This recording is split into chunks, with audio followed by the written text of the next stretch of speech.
morning, distinguished guests, ladies and gentlemen. On behalf of Major General Robert Whittle, Commander of the Great Lakes and Ohio Division, River Division, welcome to the U.S. Army Corps of Engineers, Chicago District Change of Command Ceremony. I'm Lieutenant Colonel Matthew Broderick, Deputy District Commander, and I will be your Master of Ceremonies.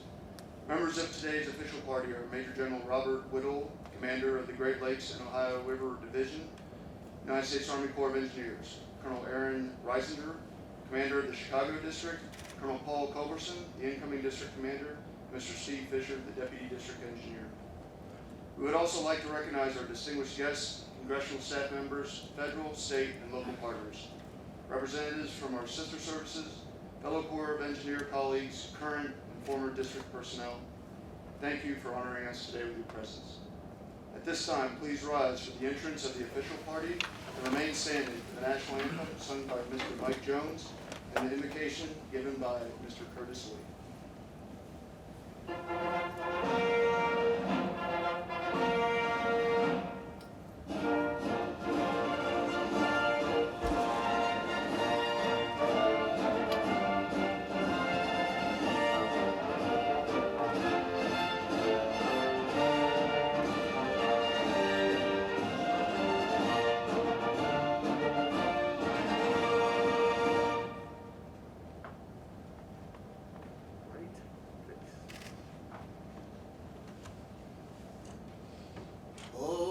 Say, can you see by the dawn's early light what so proudly we hail as the twilight's last gleaming, whose broad stripes and bright stars through the perilous fight o'er the ramparts we watched, worked so gallantly streaming, and the rocket's red glare, the bombs bursting in air, gave proof through the night that our flag was still there. Oh, say, does that star-spangled banner yet wave for the land of the free and the home of the brave?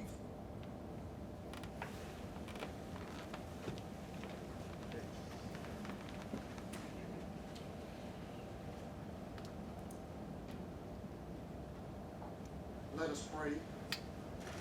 Almighty God, maker of heaven and earth, the maker of all flesh, everything we see and everything we can't see exists because of you and you alone. We thank you for this occasion. Today we are celebrating the change of command between two great leaders. And Lord, we thank you for Colonel Reisinger. We thank you for his leadership, his guidance that he provided to the Chicago District. Now, Lord, as he prepares for his new adventures and faces new challenges, we ask that you continue to bless him and his family. Now, Father, we ask that you bless our new commander, Colonel Culberson. Give him the wisdom to lead us with humility, the courage to lead us with integrity, and the compassion to lead us with generosity. We ask that you continue to bless, strengthen, and guide him and his family. Now, Lord, we ask for a special blessing. We know that you are in control of everything, and we ask that you keep this coronavirus from continuing to spread. Be present now to the people who need your loving touch because of COVID-19. May they feel your power of healing through the care of doctors and nurses. Lord, we ask that you take away the fear, the anxiety, the feelings of isolation from people receiving treatment or under quarantine. Protect their families and friends and bring peace to all who love them. Now, as we close this prayer, We ask that you continue to bless the Chicago District, the Army Corps of Engineers, and the United States of America. We humbly ask all these blessings in your darling Son Jesus' name. Amen.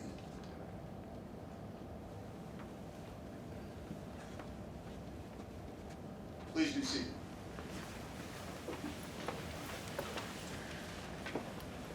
At this time, gifts of popcorn are being presented to Ms. Stacy Reisinger, daughters Emma, Avery, and Evelyn. These gifts reflect the loving concern that Ms. Reisinger and her daughters have shown to the soldiers, civilians, and families of the Chicago District.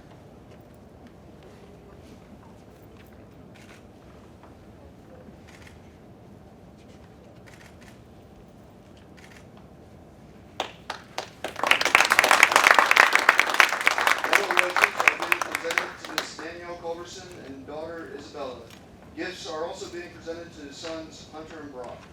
Yellow is the color of a new beginning and symbolizes welcoming the Culberson family to the Chicago District. Thank you. Welcome.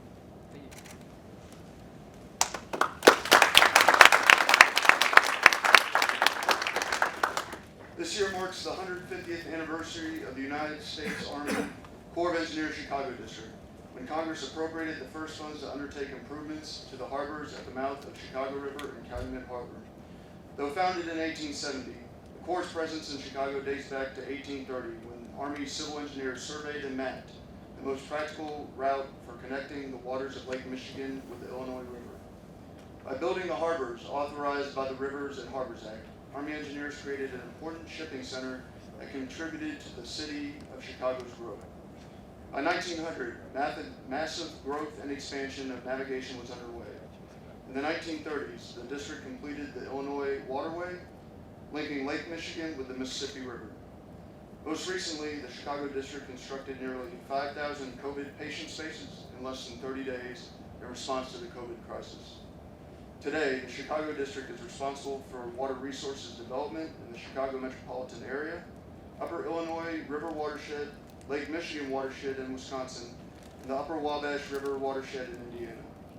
We deliver vital engineering services through flood and coastal storm risk management, navigation, aquatic ecosystem restoration, regulatory, emergency management, recreation, and interagency support services.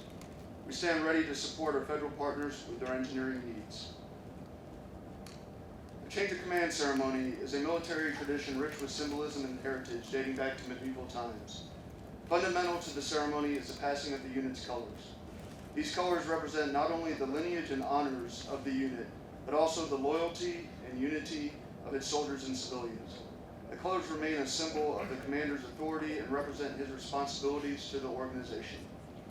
The passing of the colors symbolizes a transfer of authority from the outgoing commander to the incoming commander. It demonstrates to the soldiers and civilians of the organization the old commander has passed the mantle of leadership to the new commander. And with this also passes the loyalty of the workforce.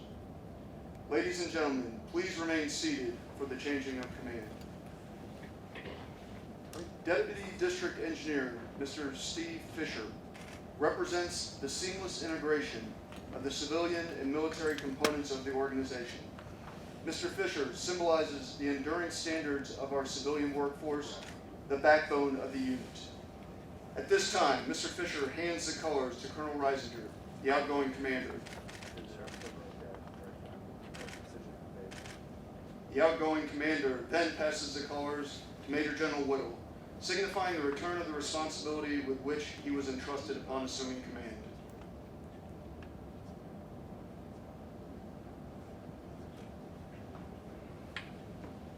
Major General Whittle then passes the colors to Colonel Culberson, the incoming commander, demonstrating his confidence in the commander's ability to handle the responsibility of the command and continue to add to the long list of district accomplishments. Finally, Colonel Culberson passes the colors to Mr. Fisher, signifying his trust in his staff. By the authority of Army Regulation 600-20, paragraph 2-5, the undersigned assumes command of the United States Army Corps of Engineers Chicago District, effective 18 September 2020, Signed, Paul B. Culberson, Colonel, Corps of Engineers, Commanding.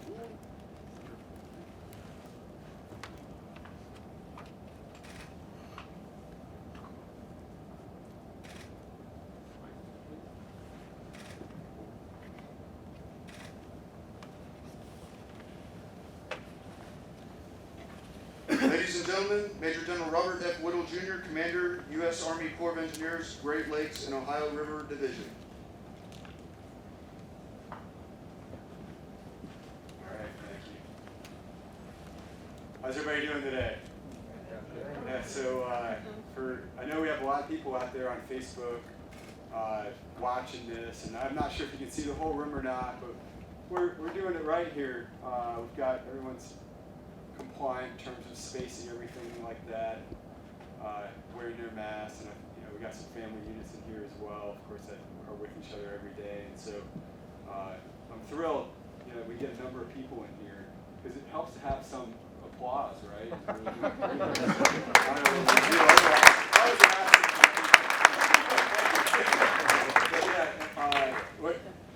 And I would like to say, just like right up front, that the national anthem was great, and it's always nice to start with a blessing. And really, this is a wonderful ceremony. So, out in the Army, we always have a lot of soldiers on the field, and they have to pass a review, right, Command Sergeant Major, and so that ends up taking like 30 minutes. And so, in the U.S. Army Corps of Engineers, we don't have a large formation doing that, so it enables us, luckily for all of you, to speak a little bit longer than we would at one of those other ceremonies. So, and I am going to take advantage of that because we've got some people we definitely need to recognize. So we'll go ahead and get started there. So today, obviously, we have change of command, and these ceremonies are important because it just helps the whole organization know that we've had a change, and it enables us to really recognize it formally. And it started thousands of years ago when we really started with civilization, right? To have civilization, you really have to have a force that can protect it, and then that force has to have a leader. People have to know where that leader is in the battlefield, and that means the leader had colors, the colors there with the engineer castle, where you can identify where the leader was. And when there's a change of command ceremony, typically all those soldiers are at attention in the audience. And when that happens, when you're in the position of attention, which is you're standing up as straight as you can, and you got your arms at your side, you're vulnerable, right? And so what happens is you are making yourself vulnerable in front of your commander, and your body actually has some physiological processes that occur when that happens, and it just enables everyone in that formation to know, this is my boss. Obviously here in the Corps of Engineers, we don't take it to that extreme, right? But the tradition continues where we pass the colors from one person to the other, and what I can tell you is those colors right there that belong to the Chicago district, and we've got some coming that are going to say Chicago district, that's a new change that USACE made. But when you grab those, and Aaron could feel it, and Steve Fisher could feel it when he picked them up, Aaron could feel it when he passed them to me, and then I could, and then we passed them to Paul Culberson. You can feel the strength of all the people who've ever served in Chicago district. That's what you imagine when you pick them up. Is they're all watching right now from wherever they are, those that have passed and everything like that. They're watching those colors pass because they served in this district. And all that energy goes into the commander. So Paul, you've got now more than enough energy, having held those, right, to do this here for the next 3 years. And so it's just really a great tradition. I'm glad that we continue it here. And as always, in Chicago, you guys do everything right here. That's what I noticed on my first visit, and so everything has been done really professionally.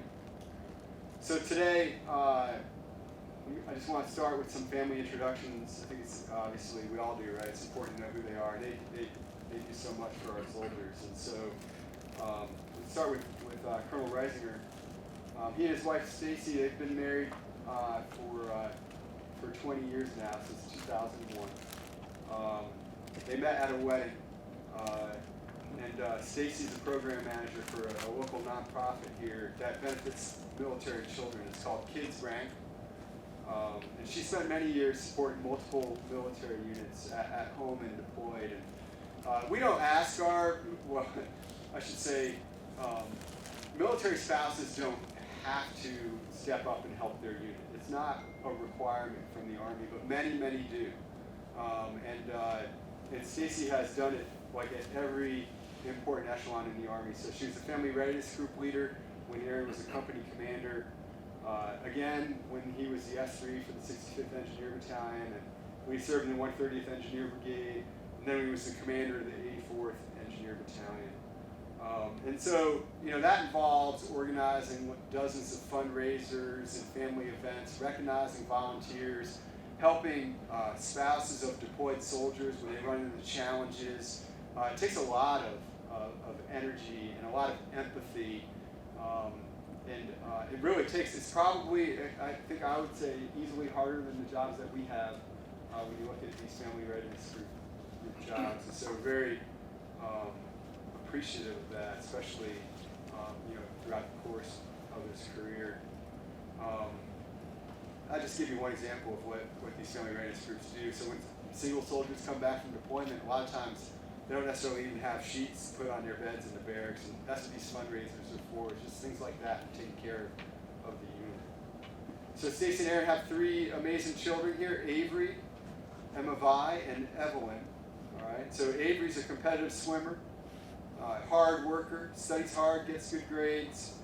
Your parents describe you as a liberal extrovert that loves everyone, and is incredibly kind and compassionate. Which is a great, compassion, very great character trait to have. Emma Vi is very focused, works hard, also gets good grades, and she loves gaming, right? PlayStation, and designing homes. So if you like designing, you like architecture, we have a job for you here in Portland.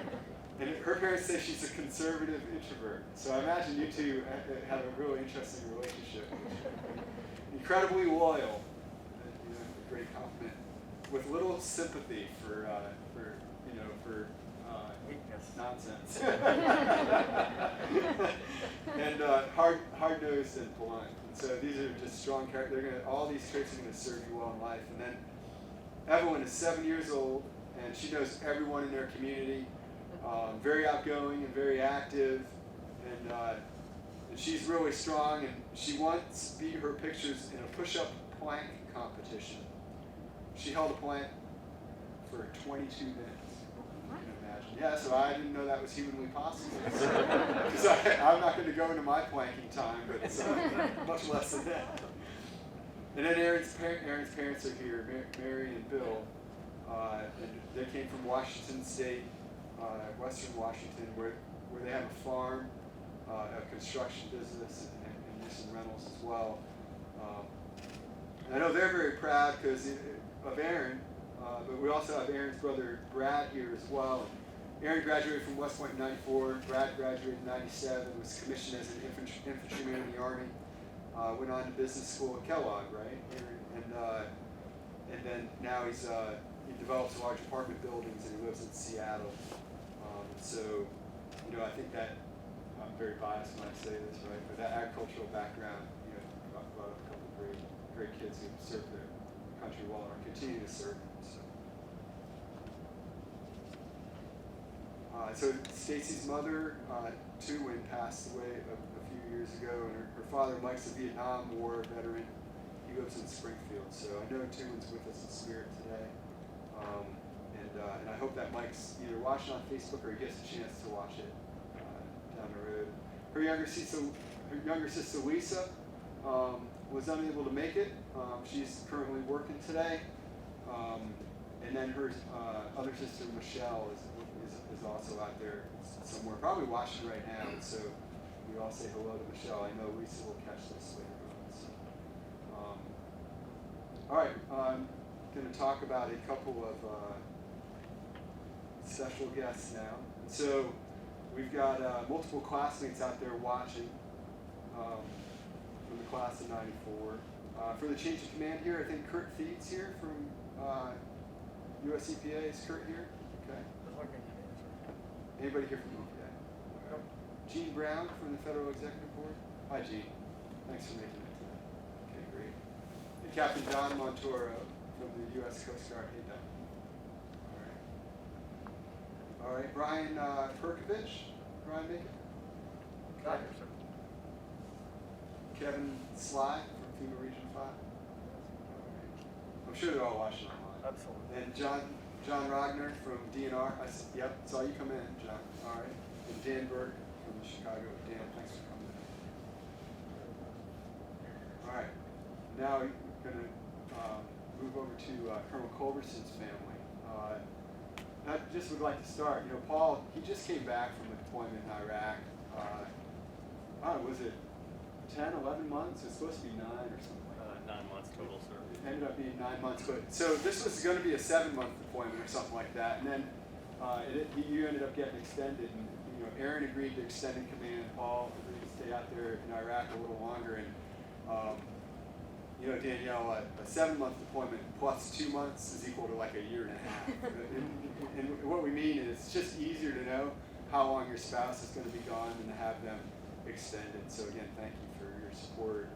You know, as he was extended out there. So, so Paul's wife Danielle, they've been married 19 years, and she's an intervention specialist at Cowshaw Elementary School. And she just started it. Well, she starts tomorrow at Indiana University, and she's going to get her master's in educational leadership with a principal's endorsement. And what that means is she's going to be a principal down the road. So we're excited for you. I know Paul's really excited because he told me a couple weeks ago. He's like, hey, she's going to go back to school. She's going to be a principal. It's like, that's great. 3 amazing children here. Hunter is 17, and he runs cross country and track. Hopefully cross country and track go this year. Brock's 13. He plays lacrosse and he wrestles. We were just talking. We don't think there's a social distancing wrestling option out there. But you know, just stay with it. It's a great sport. You were a wrestler, were you, Paul? I was not, sir. I played baseball. I played baseball. All right. So I wrestled. So if you need any tips or anything, it's a great sport, and you know, hopefully season after next. Bella's 9. She's a swimmer, and what I think is really cool is he played the drums. So we're excited to go to future concerts and bands and see you in action. So Paul's father Ray died during his deployment to Iraq, but he's with us in spirit today. And his mother Peggy's unable to join us, but I know that at some point she'll see this on Facebook. And so Peggy, I hope you enjoy the ceremony. He's got a brother Mark and a sister Michelle. So greetings to them as well. I would like to mention that Ray served for 22 years in the Air Force, so I know we're all grateful for his service. Danielle's parents, Buddy and Linda Lilly, are out there, and then her brothers Josh and Wayne. So, you know, we really appreciate the extended family and everything they do to support us. And then I have a special guest here, Command Sergeant Major Woody Wilson, who commanded with Paul Culberson in the 7th Engineer Battalion, and is now the Command Sergeant Major for the 3rd Regimental Engineer Squadron in the 3rd Cavalry Regiment. So really glad he made it up here. He actually helped us out with the flags. You always need a sergeant major to kind of figure out what order things go and everything else. So, we have just recognized Ken Jones as well. So Ken was one of my company commanders in the 1st Engineer Battalion. I've always been surrounded by talent, and he's back at Fort Knox in Human Resources Command, and his sergeant major happens to be my cousin, Vincent Silver. So it's sort of small from Mystic, Connecticut, where he grew up on my farm, on our farm with me. So, all right. Okay, so I'm going to go in a little more depth on Aaron here. And we have a retirement ceremony at 2 o'clock today, too, out at the lock. And so I'll go into some other details there. But you know, he's from Washington State, grew up on the farm there.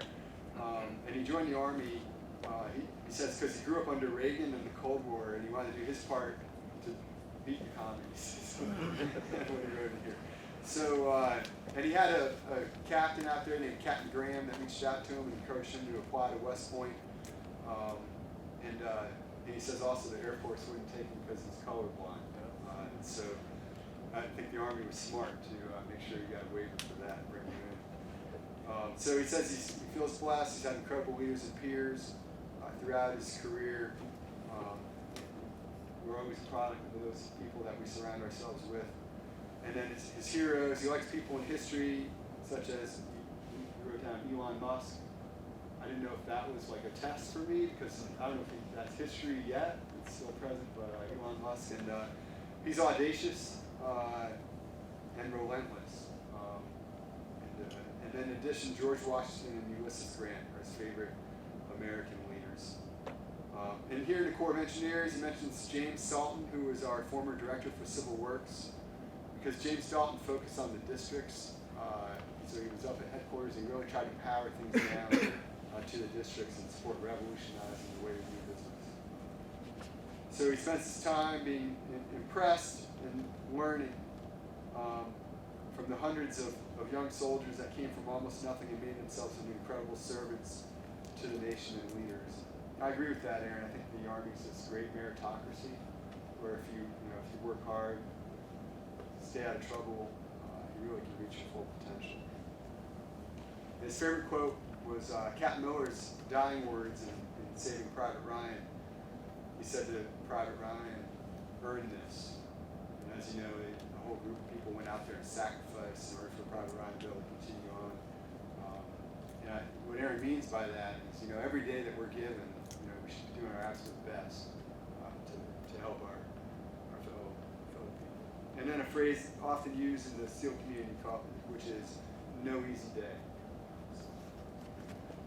Aaron loves telling his teams that his priority is to create an organization and professional climate where every individual knows they're essential, where the opportunity to maximize their own personal potential. Consummate professional, great leader. I'm going to cover a good portion of his career today when we're out there at the lock. But what I want to do next. Okay. What I want to do next is just talk a little bit about the district, because Aaron came up on the net as we were preparing these remarks and quickly said, "Look, these aren't my accomplishments; they're the district's accomplishments." And like any good leader, and so I know that we definitely acknowledge that. So this district, Chicago district, truly is really amazing. The thing that I took away from it when I came out here and met the district a year ago was just how well you all knew your projects. And part of that is at the time the program was a little bit smaller than it is today. But that great strength has really built like an incredible amount of professionalism and care and attention to detail that I think is going to carry well into the entire program. And that's a unique thing about Chicago that no other district has as their legacy that you'll be able to use to help you as you power forward. So you all, when you really look at the last couple of years, the whole Chicago district realignment, I see that as one of the best things that's happened in the Corps of Engineers, in Corps of Engineer history. And for our guests, back in 1979, the Chicago district was a pretty large district, and the Corps of Engineers decided to close Chicago district. But it was unable to do so because politically, I don't know why no one saw this coming, but you can't close something down in Chicago if you don't have the political buy-in. So what they did instead was they made it really small, just 8 counties. And it's been that way now for 30 years. And now, when Aaron took over the district, one of his goals, and many people had this goal when he took over the command here, they'll all say we all wanted to expand the district back to kind of the glory that it had previously. But Aaron made it happen. Aaron and the district. And he did that by, we were talking a little earlier with his family about leadership and all the different tools that are out there. He did it by being forceful when he needed to. He did it by ensuring the problem had visibility. He did it through a lot of what I call authentic networking, and leading, which is influencing other people to do what you want them to do, right? And a frontal attack doesn't always work on those things, and it never had in the past. And so he did a little bit of everything, and he made it happen. And I just couldn't be prouder of that. And I know that Chief of Engineers General Semt is also very, very proud of that. So I think this realignment is going to be very helpful, for the district for years to come. And I'm really proud of Chicago.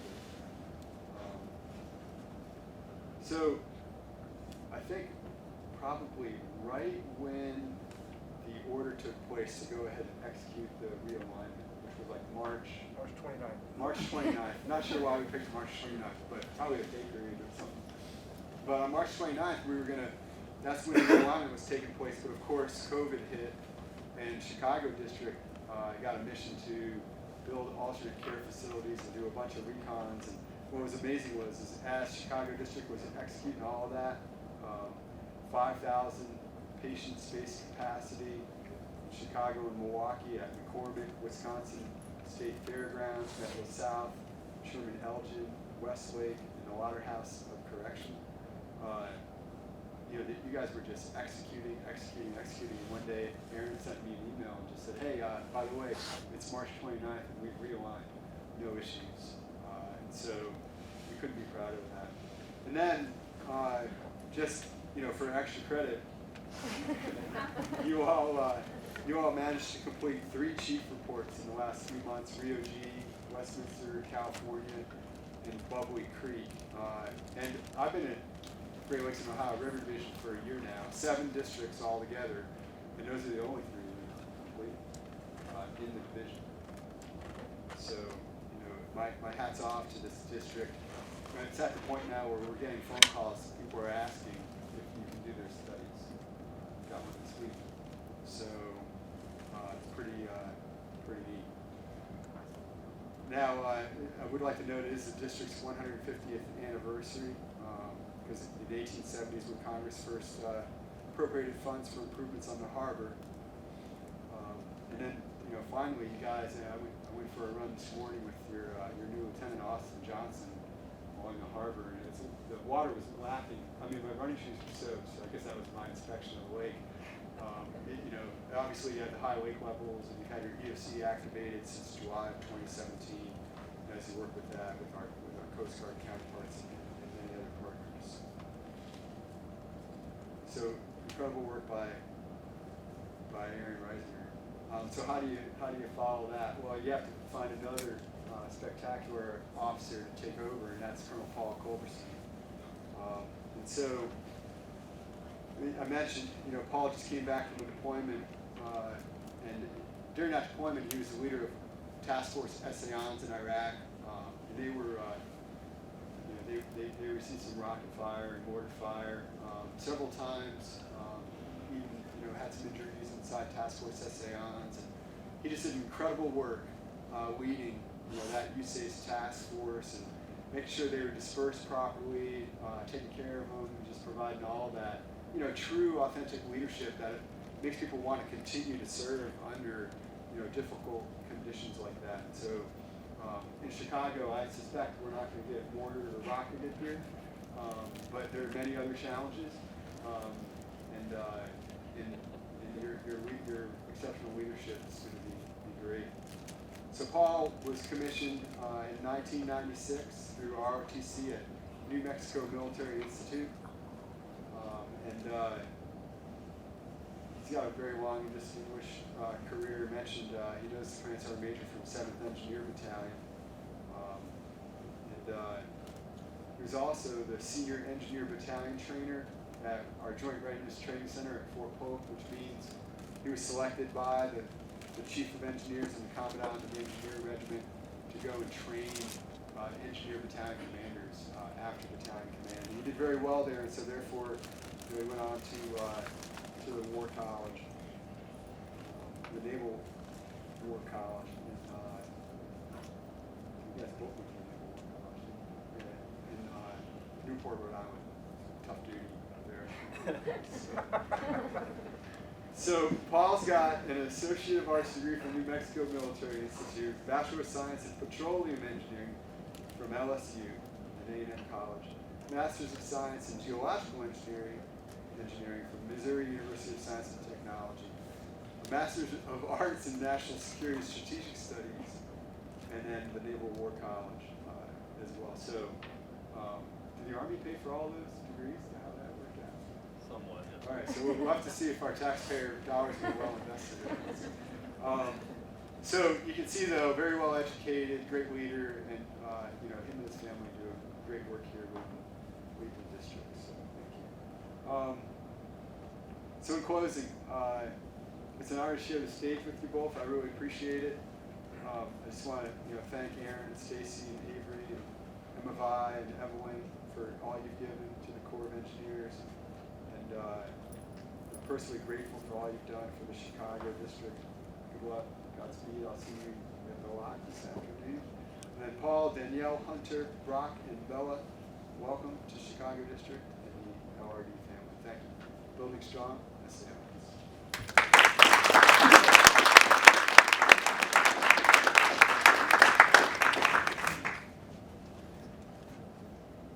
Ladies and gentlemen, Colonel Aaron Reisinger.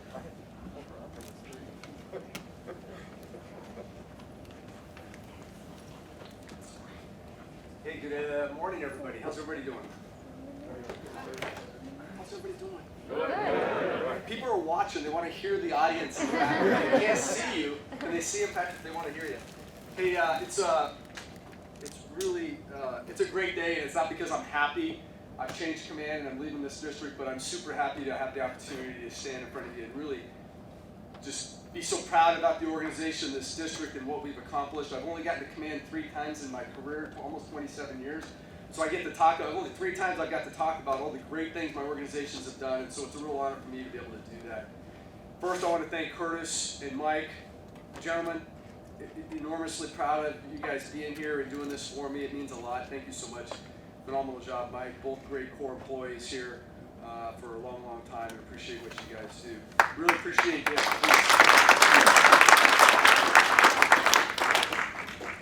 I also really appreciate the special guests that are here. Gene, Allison Rubel with the USO, who basically runs the USO. I know it's just the upper Midwest, but thank you for being here. Our Coast Guard partners, Dawn and Randy, it's been a pleasure to work with you guys. Dan, we'll talk about CDOT and Calumet Harbor a little bit more in a minute, and then with John, DNR, thank you for being here. But more importantly, all those Corps employees that are here right now and listening, thank you for joining us, and it's a real pleasure for me to be here with you. In General Whittle gave the preamble, but these ceremonies mean so much because it really is. It symbolizes not just everything, but it's that seamless transfer of power, responsibility, authority that we just accept without question, and it's something that's really cool in our society. That it just happens. It just happens. It's smooth. Today, this morning I'm signing documents, and in 2 hours you're signing documents, and nobody even questions it. It happens. It's smooth, and it's an awesome organization to be a part of. It's really an awesome process to be within. Major General Whittle, thank you, sir, for your leadership. Your confidence in me and this organization has meant a ton. And we have really, I know you, all the accolades, but we have benefited greatly from your leadership over the past year, getting the things done that we've done. I want to thank your directors also. I hope are listening, Steve Durrett, Joe Savage, and your deputy. Love Colonel Paul Kremer. He's the stereotypical deputy who has to deal a lot of the complaints that we as subordinate commanders have goes to the deputy. Paul, thank you. I know you're listening. I really appreciate your leadership and support. And then so many more on the LRD team, the Lakes and Rivers Division team that I hope are listening this morning. I can't name them all, but so many there in Cincinnati that helped us walk through really tough challenges over the past 3 years for the Chicago District. I want to thank Lieutenant General, I think now retired, Todd Semonite, for his leadership the last 4 years, his trust in me, his trust in this organization. I mean, frankly, we got a lot done here, but we got a lot done because he underwrote the risk-taking that we were able to take here and move forward. And I really appreciate his leadership and how he moved the enterprise through his revolution. Paul, congratulations. Danielle, kids, really it's been awesome to get to know you guys. I know I'm personally really excited. I tell people I'm really excited to turn the district over to somebody who I feel sort of shares the same world view as I on things and how things should look like. I know this team will set you up for success and ensure that this organization continues to succeed, and I know that you'll continue to fight for them in this region as they so well deserve. Mom, Dad, Brad, Stacy, girls, I love you guys. Appreciate you being here. You know, we all know the success of any person is really dependent upon a strong and very patient family, and I definitely have that. Thank you guys. I love you. I'm really, as I said to open, I'm really happy to have an opportunity to showcase the Chicago District and what this organization means. To celebrate our 150th anniversary since our formal founding in 1870. My team knows how much I love to tell our story and the impact that we've had on the region and the nation. It's a story of what we've done to enable enormous economic activity, reduce flooding and improve water quality, protect and restore the environment, provide effective waterway management for our harbors and rivers, respond decisively to emergencies, and then really give all of our support to our federal, state, and local partners as we can. And since the founding of Fort Dearborn in 1803, the United States Army has been here on this point on the earth to support the region and the nation. 2020 marks 197 years of the Army being here in this region, and 190 years for the engineers, 150 years for the Corps of Engineers, but in 190 years when the topographic engineers first showed up here to map the portage route between Lake Michigan and the Illinois River. But all those accomplishments since 1803 to here don't happen without an incredible team and group of stakeholders and partners behind, and let me acknowledge some of those. First, our state partners in Wisconsin, Indiana, Illinois, incredible professionals in the Department of Natural Resources, environmental protection, shoreline managers, emergency managers, and go figure, the last 6 months, a lot of public health personnel that we never would have thought as a Corps of Engineers we'd be working with so closely. Our city partners, the city of Chicago, Milwaukee, Gary, Green Bay, and then all the other cities. And one thing that I've really learned in this job is the incredible role that our mayors play in the front line of every problem in our country. Whether it's social unrest, whether it's a cat in a tree, whether it's water quality, it's amazing what our mayors are dealing with every day. And it's just been a real joy for me to get to work with mayors from the smallest communities to the largest here in Chicago. I want to recognize specifically the Metropolitan Water Reclamation District of Chicago. You know, they have been a partner with the Corps of Engineers since the 1890s to try to solve the problem of water in Chicago, and it's been a real honor to be a part of that partnership. Also, the Milwaukee Metropolitan Sewage District, our new partner up in Milwaukee and Wisconsin, as we work to them to do extensive ecosystem restoration throughout the Milwaukee region. And then so many others, our soybean growers, corn growers, the navigation industry on the lakes and the rivers, the forest preserves, the ports, the port directors, all of those stakeholders and partners that really help us deliver benefits to the region and the people that need them. We're in the hub of the federal partners. Gene, I'm so happy that you're here as part of the Federal Executive Board. We have incredible partnerships with FEMA. It was a really crazy 45 days with FEMA, starting about March 15th through, I guess, into May actually, but a really challenging time responding decisively to the COVID-19 challenges.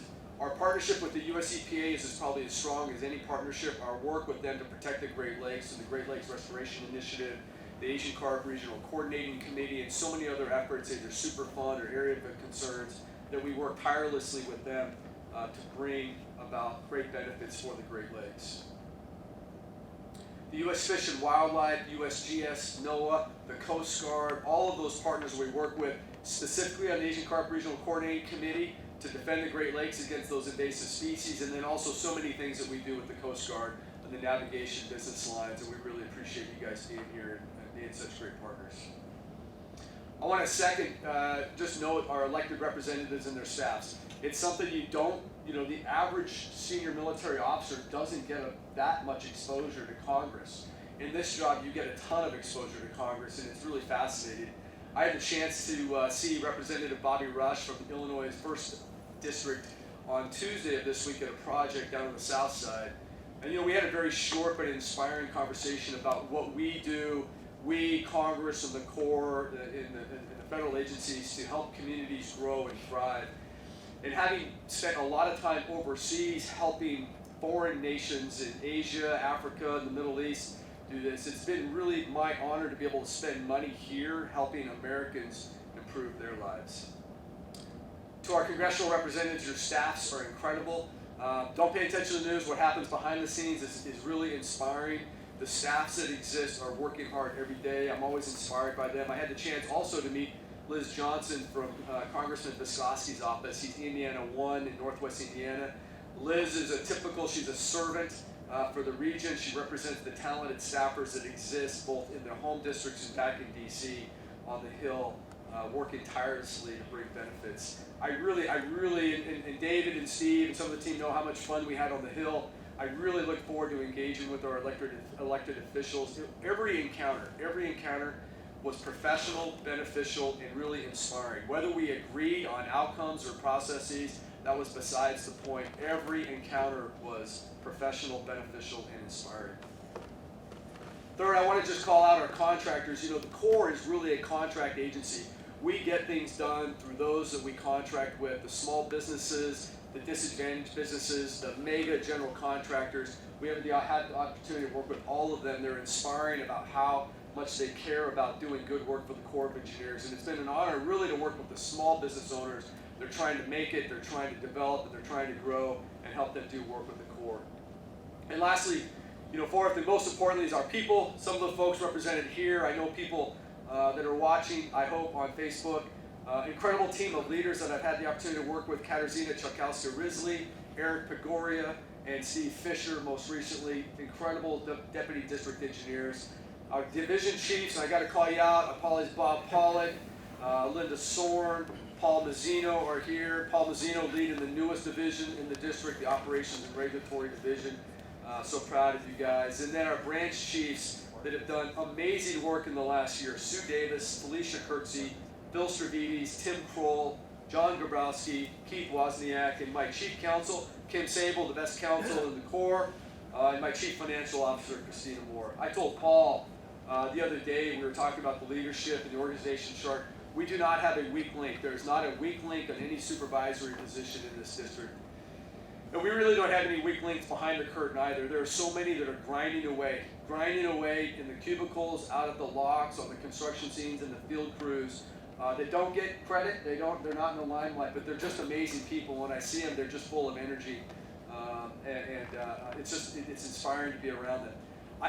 I want to just really convey how proud I am of this organization and being in the Corps. I didn't spend a day in the Corps before I took command on July 21st, 2017, and I'm leaving so incredibly proud. There's only 5 reasons I'm proud. I'm going to tell you. I am really proud of our application of science, engineering, and economics. Sir, you always talk about, and I think this is spot on, we want to be the masters of the unemotional argument. That's what we do every day. We take the best available science, engineering, and economics, we put into problem solving, and we spit out solutions and answers that are based on rational fact behind science, engineering, and economics. It's been painful sometimes because those answers force us to terminate projects. We have to tell communities that there's nothing we can do for them. And that's tough because in our heart we want to be able to bring more benefits. But we can look Congress, we can look our leaders, and we can look you, the taxpayers, in the eye and know that we're generating the right answers for the nation.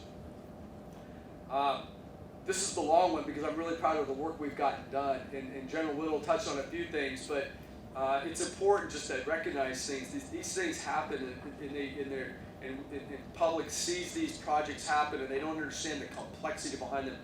Just this week, we finished the Calumet Harbor Dredge Material Management Plan. Sir, thank you for getting that signed this week. That was the last major hurdle that we wanted to get done before today. Dan Burke, who's here from CDOT. Sir, you sat in the foxhole with me in a few public meetings and took incoming fire. We may not be getting mortars and rockets, but we definitely got blasted by the public on more than a few occasions, and that's okay. We listened, we adjusted. I think we listened to that impact, and I think we created a solution that the community, the city, and the region will be very proud of once it's completed. Working with MWRD really since the late 60s on the tunnel and reservoir plan, we turned over McCook Stage 1 in 2017 and solved the funding challenge for Stage 2. This will solve the 150-year problem of Chicago's plumbing. It will ensure that we prevent flooding in Chicago and will help us prevent sewage overflow into the rivers. And what's really great about this is it allows us now to think seriously about restoring the entire Chicago area waterway system in the first real way since the 1890s, when the Corps first reported to DC the challenges with waste in the Chicago River. We've made incredible technical and programmatic progress on the electric dispersal barrier to defend against Asian carp in the sanitary and ship canal. We made really tough decisions over the first year of my command on acquisition strategy, accepting delays and funding challenges to ensure we sustain the premier system found anywhere in the world to defend the Great Lakes against those invasive species. This is what's really impressive, and sir, you touched on this. I'm going to use. We generated nearly $2.5 billion with a B dollars in newly recommended construction for Congress to authorize and for us to implement that will bring benefits to the nation. And I mean the nation. The first one was the Glimmers-Brandon Road study that our planning team led. It's the final major structural solution to defending the Great Lakes against Asian carp down at the Brandon Road Lock and Dam. We completed the Westminster East Garden Grove Flood Risk Management Plan that will reduce flood risk to 400,000 people in Orange County, California. We completed the DuPage River Flood Risk Management Plan that will bring benefits to the western suburbs of Chicagoland. We're really proud that we completed the Rio Guaianilla Flood Risk Management Project a year ahead of schedule. This project will end decades of economic and social disruption to the city of Guaianilla on the south shores of Puerto Rico. We finally got the Bubbly Creek Aquatic Ecosystem Restoration Project through, recommended, and I hope eventually authorized here by Congress, which will restore an iconic waterway for the city of Chicago on the south side and provide a proof of concept for potentially how we get after the rest of the Chicago area waterway system. And then lastly, we just this week completed the Calumet Harbor Dredge Material Management Plan that will help ensure that harbor, that port remains viable and effective for decades to come. We executed, as General Whittle noted, the first realignment in USACE in nearly 40 years. It was a Herculean effort, high stakes, really probably the most enduring, high stress activity that I've been involved with, because it really took 2.5 years of condition setting to get to a decision. And it will ensure the Chicago District's a healthy, viable organization for the next 50 years. I deeply appreciate the partnership of the Louisville, Rock Island, and Detroit districts through this realignment. We realigned organizations from those three districts of the Chicago District, and that's not an unemotional event for any organization to go through. I want to recognize the impact that David Beccaro specifically had in the district as the outreach manager and really leading the effort in the negotiations and the planning of the realignment and so much more of our outreach and our workload development. David, you made a heck of a difference for this district, and all should know that. And then lastly, the COVID response. It is absolutely like nothing I've ever seen in 30 years of service. We went from a 0 to 1,000 miles per hour, frankly, in the matter of hours. In the matter of hours, from when we heard the governor of New York plead for the Corps of Engineers support in New York, we turned it on and we started sprinting.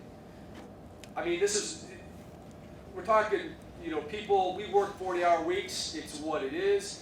In this stage, when I called at 5:15 in the morning, people answered the phone. Right, Linda? You were answering the phone every morning from what the Colonel wanted at 5:15 morning. To if I called 11:30 at night, people were answering the phone. There was no hesitation. There was nobody said no. There was nobody said I can't. It was really just an incredible, incredible attitude. We built 6 facilities, working with 5 major contracts with very complex contracting mechanisms. Thousands and thousands of tradesmen and women, engineers, managers, suppliers. We set a goal in March, having really no clear idea what the art of possible was, to build 5,000 patient spaces. And we missed it by about 15 in a total of about 30 days of total work. That was amazing. $155 million worth of work completed in weeks, starting from nothing. No design, no scope, starting from zero. What I'm probably most proud of, that response was amazing. What I'm probably most proud of, though, is the discipline that the team showed throughout. We did not have a single person contract COVID-19 during any of this effort attributable to any of our projects. Hundreds, if not thousands, of tradesmen and women working on. If you've seen these projects, electricians, pipe fitters, carpenters, all just screaming on top of each other. Not a single person in any of these projects over this duration contracted COVID-19 on any of our project sites. I'm really proud of the workforce we created. I'm probably most proud, we've done a lot of things, but the transition that we've made and how we recruit, the workforce management systems we receive, onboard, and retain our people is probably something I'm most proud of. We set a tone early on that we have to set a strong first impression. We have to really bring people on to fight to retain them.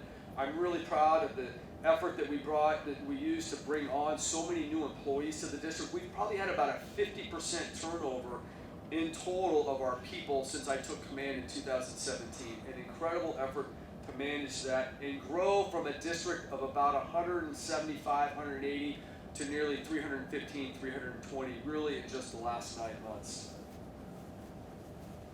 Our mindset and our culture is something that it's inspiring, and I think that's really why people want to work here in the Corps of Engineers. We're proud of our history and our role serving and protecting people as professionals in the United States Army. And our people really get that. They get that and what that means as professionals in the United States Army.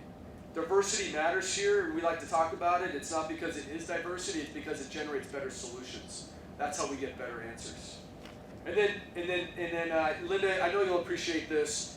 We talk about this all the time. We love the response, I got this. We got this, right? It's we got this. We have an attitude here, if our problem, we own it. If it's in our lap, we got it. You don't have to worry about it. We're going to get it taken care of. And that's what I'm incredibly proud of, is that's the mindset that we have executed and worked on for the last 3 years. And lastly, we've had an influence, I think, at the enterprise level. We really have. And, I came here out of the Office of Secretary of Defense, and I didn't scoff at, but I didn't accept the fact that policy and law are not changeable, that there's somehow constraints. And that's because in Office of Secretary of Defense, you're constantly changing policy, and you're working with Congress to educate Congress on the challenges for certain laws and shape things. And so we didn't shy away from taking on policy and legal issues that were constraining our ability to deliver benefits in the best possible way, the most efficient, most effective way. We communicated and educated the Chief of Engineers, the Assistant Secretary of the Army for Civil Works. We talked consistently with our committees in Congress, our different representatives, and I think we had an impact. There was some direct and indirect impact on our ability to shape things there. And I think there's a lot more to do. I don't think we always generate benefits in the most progressive way in how we develop projects. We all know the damages to our shoreline are tough to deal with and tough to manage. We don't have great solutions there. There's tens of thousands of acres of degraded ecosystems in the upper Midwest that we just don't have great funding streams to address. And then we as the Corps, we're always looking for ways to better portray and account for the benefits our projects bring to the American people. I hope we continue to incrementally work on all those, and I look forward to being in a position someday where I could potentially help on that front as well. So I'll end with just a couple things that was really reinforced to me. I guess I knew this growing up through the Army, and it's very obvious, and General Whittle noted on it, but the first thing is we realize here is be audacious and relentless. It's okay to set unrealistic goals and then go out and meet them. We did that. We absolutely set unrealistic goals on Rio Guaianilla, on COVID-19, and guess what? We went out and met them. And that's really awesome. And then don't let the bureaucrat silence the advocate.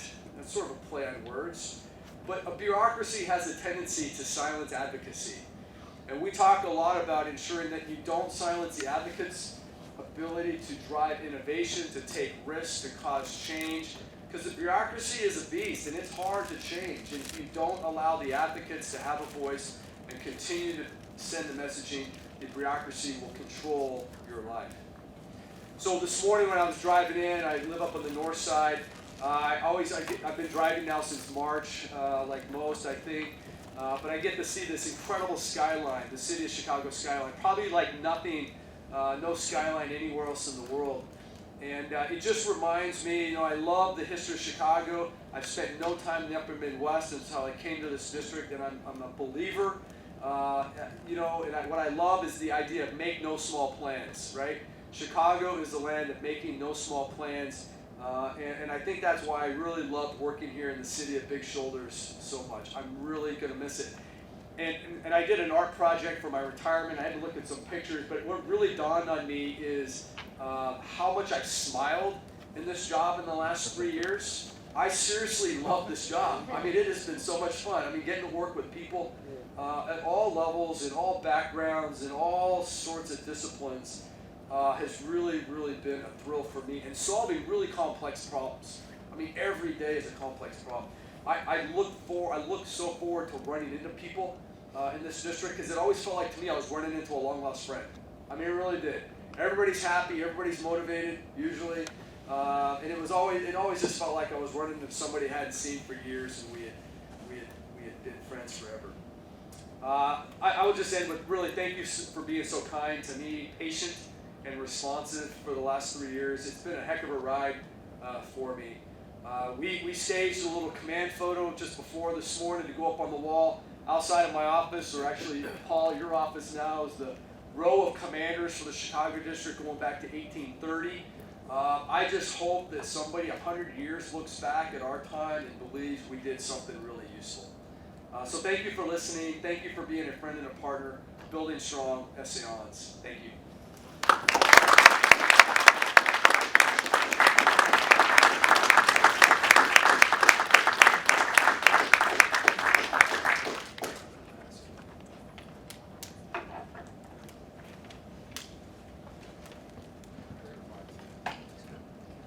Ladies and gentlemen, the commander of the Chicago District, Colonel Paul Culberson.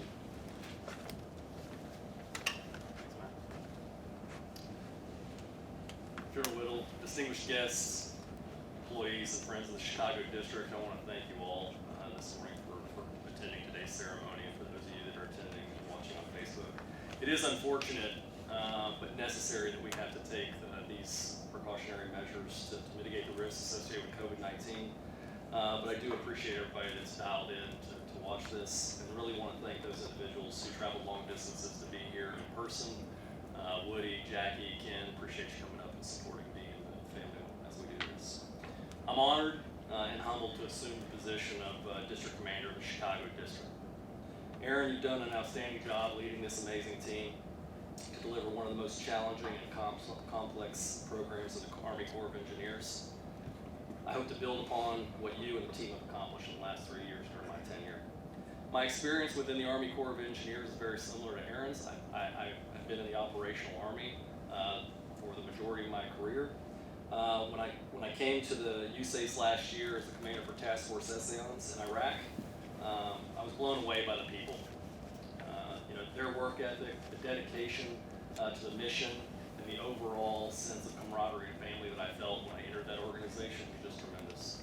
I was welcomed into the USACE family with open arms, and since arriving here in the Chicago district, I felt exactly the same thing. So I want to thank everybody for welcoming me, and also for welcoming my family. My wife Danielle, Hunter, Brock, and Isabella, they're looking forward to getting to know everyone as well and supporting this incredible mission. I've been fortunate to spend the last few weeks touring the district with Aaron and Steve and a number of the senior individuals here in the district. We've got, spend some time here in the headquarters getting to know people and out in the field. I've seen but a small portion of what this district does throughout the region.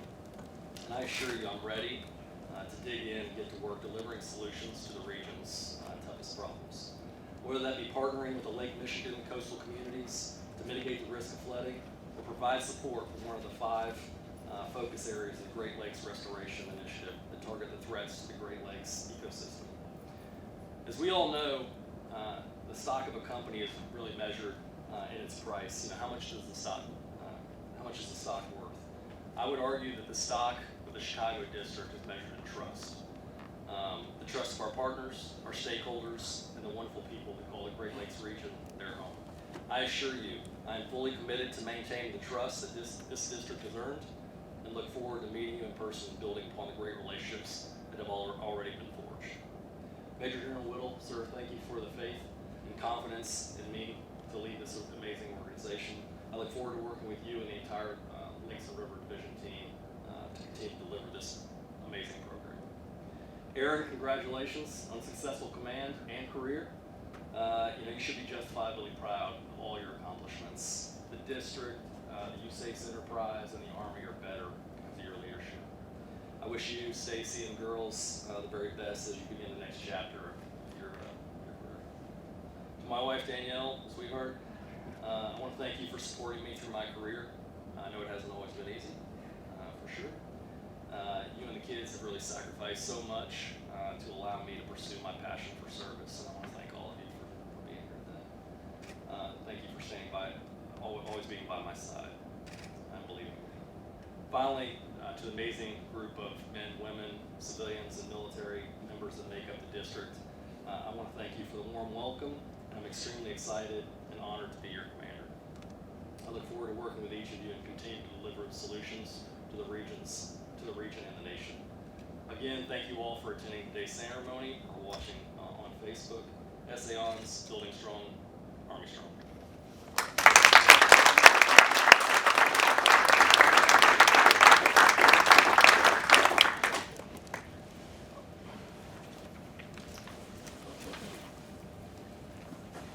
Ladies and gentlemen, please stand for the playing of the engineer song and the Army song.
Ladies and gentlemen, please remain in position until the official party departs.